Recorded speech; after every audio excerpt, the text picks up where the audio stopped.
On se retrouve pour la 4e leçon. Donc, on va maintenant personnaliser l'apparence de notre projet en modifiant les matériaux, les textures et les couleurs. Donc, pour ça, je vais vous montrer un exemple avec la table de chevet. Donc, je vais sélectionner mon élément et cliquer sur remplacer le matériau. Donc, on va arriver sur une autre interface qui nous permet de jouer et de modifier chaque matériau de notre objet. Donc là, par exemple, si je souhaite modifier ma table de chevet, je vais cliquer sur le matériau que je souhaite changer. Je vais choisir un bois mat type chêne clair. Par exemple, je vais en prendre un avec des motifs. Ouais, parfait. Et ensuite, on peut modifier l'angle. On peut ajuster en décalant à gauche, à droite, en haut, en bas. Et on peut aussi modifier l'échelle. Ça, c'est vraiment bien quand il y a des motifs, par exemple. Ensuite, je vais vous montrer un peu ce qu'il y a dans la bibliothèque. Donc, vous avez du tissu, différentes teintes de métaux, du verre,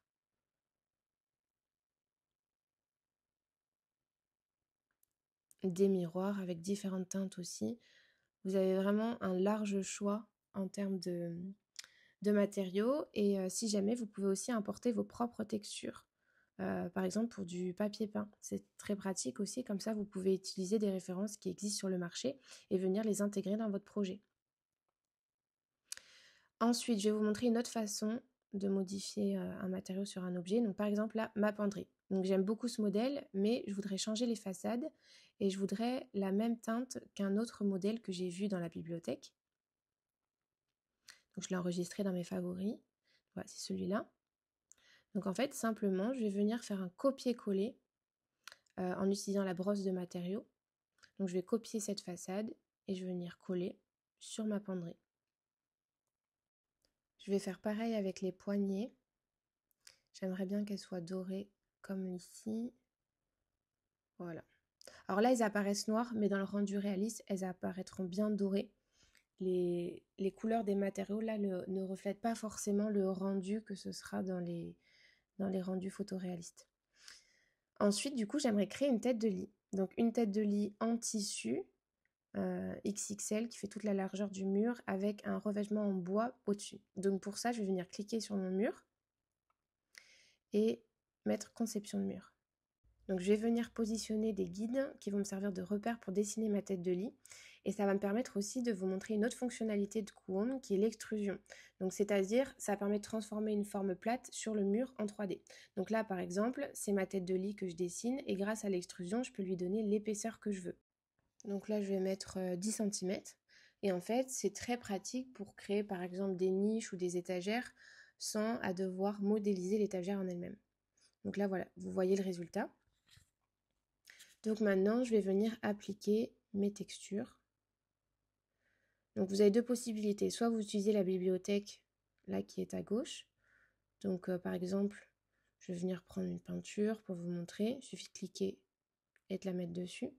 Mais moi, je préfère utiliser la rubrique finition dans la bibliothèque. Donc par exemple, là, je vais aller me chercher. Je vais vous montrer la rubrique bois. Donc, vous avez vraiment tout type de matériaux aussi. Pour des sols, pour des murs effets béton, etc. Donc moi, je vais aller juste prendre le bois que j'ai mis dans mes favoris. Ce sera plus rapide pour le retrouver. Et pour l'appliquer, donc je ne peux pas directement le mettre ici parce que j'ai fait une extrusion. Si je le mets, ça va m'effacer mon extrusion. Donc je vais l'appliquer sur le mur d'à côté et je veux simplement en fait faire un copier-coller.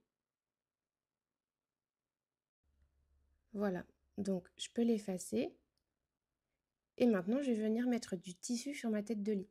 Donc pour ça, en fait, j'ai sélectionné un tissu que j'aimais bien sur un pouf. Et je vais simplement venir faire un copier-coller.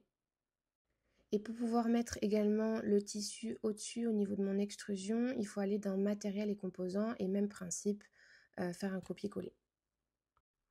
Voilà. Et pour finir, je vais juste mettre un blanc un peu plus chaud sur mes murs. Donc comme vous voyez, il y a vraiment plein de teintes de peinture.